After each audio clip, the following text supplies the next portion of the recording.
ci hanno abituato in questi anni, perché questo è un fatto storico, reale, vero, conquistato democraticamente, frutto evidentemente di una lotta in esito alla guerra e ai tragici avvenimenti della guerra. Però, pur essendo affezionato allo Statuto della Sardegna, Nino parlava chiaramente della necessità di riscrivere lo Statuto con metodi diversi, con metodi quei metodi ai quali faceva riferimento Matteo, cioè smetterla con il rivendicazionismo, smetterla con i piagnistei e conquistare a schiena dritta, in modo virile, ciò che ci spetta, nei modi dovuti, nei modi rispettosi evidentemente delle forme democratiche, che non sono solo forme ma sono sostanze. Ebbene,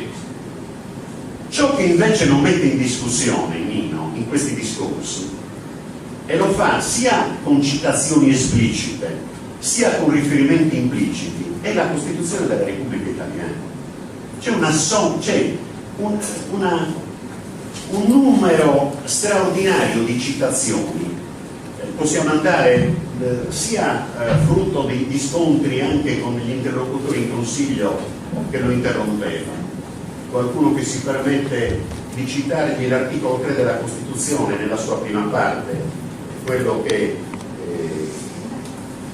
sancisce: tutti i cittadini hanno pari dignità sociale e sono uguali davanti, senza distinzione di sesso, di razza, di lingua, di religione, di opinioni politiche, di condizioni personali e sociali. Bellissimo principio, però Nino, davanti a chi gli rinfacciava, facendo lo spiritoso, il primo comma dell'articolo 3, rilancia dicendo: esiste, forse l'onorevole Murro si rilegga, continui nella lettura dell'articolo 3 della Costituzione. Esiste il comma secondo che dice che è compito della Repubblica rimuovere gli ostacoli di ordine economico e sociale, illimitando di fatto la libertà e l'uguaglianza dei cittadini e così via. Io non sto parlando di diritto, sto parlando di articoli della Costituzione evocati che sono la cartina al tornasole di un modo preciso di avvicinarsi, di fare i conti con la realtà. Cioè la Costituzione, Nino era affezionato alla Costituzione, era orgoglioso della Costituzione, qualcuno l'ha definita sovietica in questi ultimi anni, forse vi ricorda qualcosa, non cito il protagonista se ve ne ricordate bene, altrimenti farete memoria più tardi. Qualcuno l'ha definita una Costituzione di impianto sovietico. La Costituzione che Nino cita,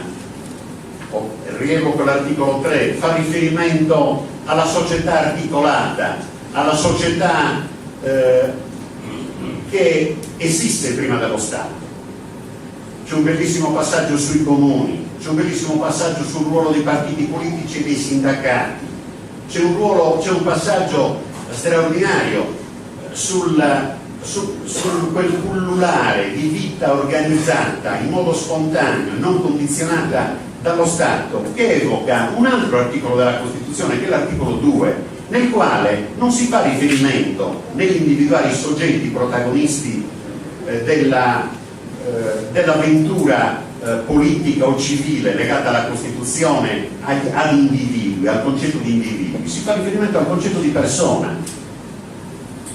Il concetto di persona, chiedo scusa a Don Iola se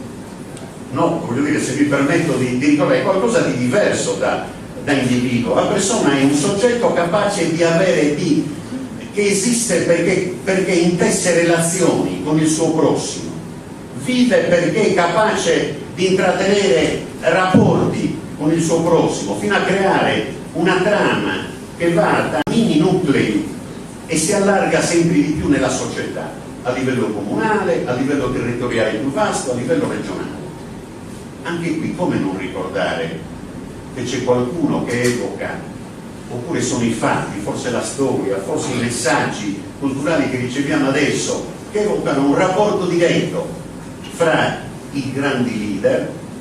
e il popolo, inteso come un concetto indistinto, un concetto grigio, amorfo. Qui si parla di altre cose. Guardate, io mi sono preso la briga, poi Matteo mi ha regalato un'altra copia del libro dotato di copertina. Io ho avuto questo libro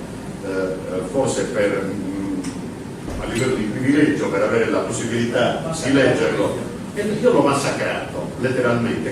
Queste sono tutte le citazioni della Costituzione. Io continuo, parla del lavoro, l'articolo 35, l'articolo 38, parla dell'esercizio del diritto di sciopero, rimbrotta qui forse il contesto nel quale questi discorsi avvenivano, si riferisce, è datato, si riferisce ad un periodo particolare, afferma che il fatto davanti ad una contestazione che viene dal centrodestra, secondo la quale è vero che la Costituzione riconosce il diritto di sciopero, ma la Costituzione dice che il diritto di sciopero si esercita nell'ambito delle leggi che lo regolano, e a Nino venne contestato questo fatto. Voi non avete fatto le leggi, ma non le abbiamo fatte apposta, perché lo Stato non può essere neutrale, diceva, davanti nei conflitti, deve prendere una posizione necessariamente, ma proprio per inverarsi, per rispettare il contenuto di quel benedetto articolo 3, seconda. Cosa vuol dire rimuovere gli ostacoli di natura economica, di natura sociale che pregiudicano il risultato dell'uguaglianza? Significa non essere neutrali, perché se si fosse neutrali evidentemente si sarebbe in uno stato di irenismo, di pura contemplazione davanti a ciò che si svolge davanti ai propri occhi. Ancora l'articolo 117 della Costituzione dà un'interpretazione in Nino, l'articolo 117 è quella disposizione che disciplina le competenze delle regioni a statuto ordinario. Il conflitto interpretativo evocato da Nino è quello secondo cui anche i poteri contenuti attribuiti alle regioni a statuto ordinario descritti nell'articolo 117 sono da intendersi devoluti anche alle regioni a statuto speciale, nonostante l'esistenza di appositi statuti di rango costituzionale che le disciplinano. Ma non solo. Voi ricordate, se vi andate a vedere le disposizioni della Costituzione che sono frutto della riforma del titolo quinto, è stato invertito per evitare equivoci, perché possibilità interpretative cercherò di dimostrarlo, ce n'erano anche loro utilizzando le parole di Nino. L'interpretazione prevalente era quella per cui lo Stato avesse indicati in modo puntuale tutti i poteri,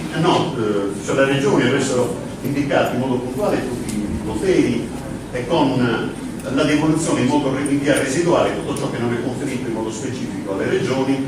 si intende di competenza dello Stato. Adesso il meccanismo è completamente cambiato, cioè lo Stato che ha delle attribuzioni puntuali, intendendosi che tutto ciò che non è esplicitamente attribuito allo Stato è di competenza delle regioni. Ebbene, Nino proponeva un'interpretazione che si identifica